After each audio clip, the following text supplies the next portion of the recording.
Reddick. We're here today in Southport to conduct a documentary on the gaming industry and how it's affected younger people nowadays.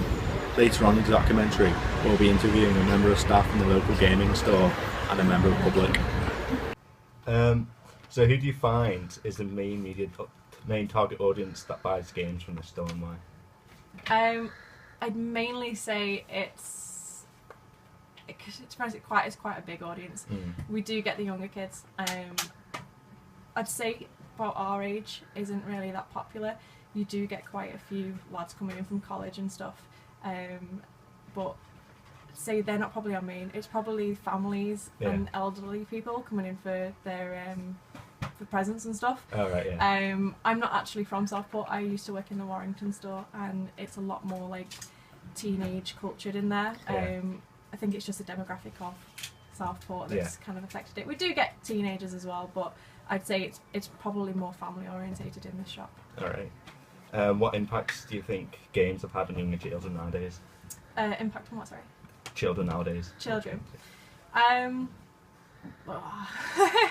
a hard one. That I'd say kids are getting a lot more involved. You see a lot more younger girls coming in as well, which, as a female myself, I think's quite good. Yeah. Impact-wise, I'd say sometimes I do agree with the violent side of things, and sometimes I don't. I think people that let the kids play like GTA at age 8, you know, you're going to expect them to start talking about sexual things and language and stuff. But impact-wise, you know, if it's in moderation, I don't think it really impacts too heavily. All right. Okay. In what way has mobile gaming affected the gaming industry in your point of view? Don't think it's really affected it heavily. We do get people coming in for iTunes cards, Google cards, because we sell them. So we are still making money that way. They did the Angry Birds like telepods, I think it was called, a while back as well, and we sold the characters that you could get, so you could use them for your like games as well.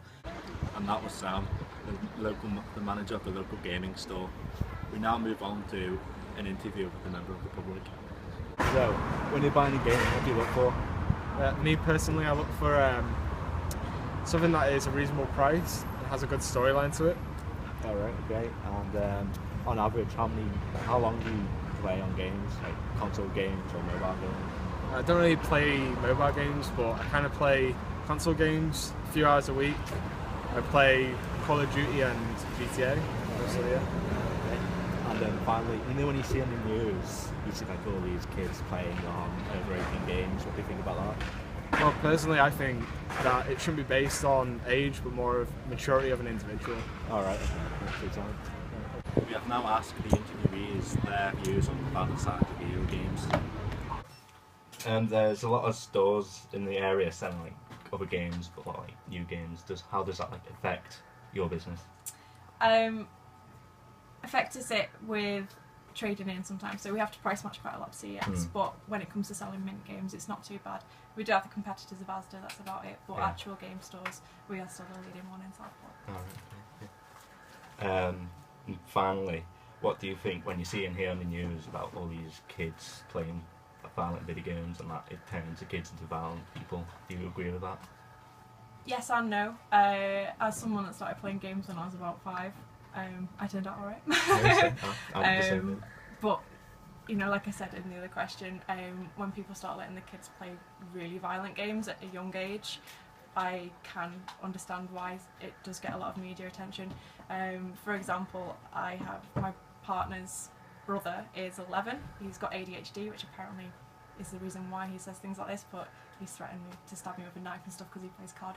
You know, so I agree with it to the extreme that if you let your kids so young play things like that, it will affect them. But then on the other hand, I think if you give it them in moderation and you teach them that that's not real life, it won't affect them. So honestly, I think it's down to parenting, not the gaming industry. Alright. So. Okay, thank you for that. Alright. Computer and video games have come a long way since the days of Pac-Man and Frogger, and so have those who play them. Today's video games are enjoyed by players of all ages and backgrounds, and parents are increasingly involved in making sure that the ones their children play are age appropriate. Now, when game creators get older and more mature, so does the content in the games, which can lead to a gripping story fit for the big screen.